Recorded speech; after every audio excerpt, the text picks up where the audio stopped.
the reason we see so many unicorns in the United States and in China in particular is a confluence of reasons.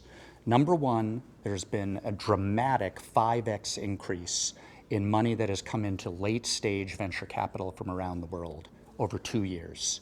Secondarily, a number of companies have been funded in a variety of different segments early, last couple of years, and many of the entrepreneurs, many of the venture capitalists have looked for dramatic upticks in valuations without necessarily following on with a path to go public.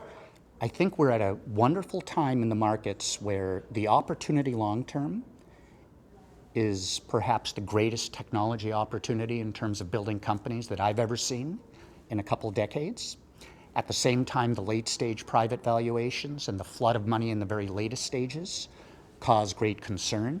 Chinese entrepreneurship is intense, it's incredible, and many of the very best internet companies over the next 5 to 7 years are being formed in China today. The innovation in China is every bit as striking and as interesting as we see in the United States. At the same time, the late-stage valuations are just as concerning.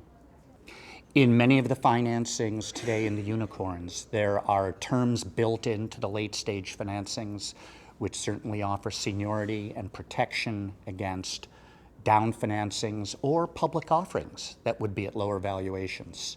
At the same time, the fundamental flaw in today's economic cycle is the flood of capital into the late-stage technology businesses around the world. We simply can't absorb that amount of capital this quickly, and protection through terms or other structural mechanisms really don't provide enough protection when the down rounds, in many cases, will inevitably occur. I firmly believe public markets are and will always be very relevant to the very best startup companies. Companies such as Facebook and other companies that want to have enormous impact globally will always look at the public markets as being necessary. My belief is the public markets simply cannot absorb the number of global unicorns that currently exist over the next 24 months. In fact, there are a half dozen to a dozen outstanding companies that are likely to tap and should tap the public markets over the next 24 months. But the 80-20 rule really does apply.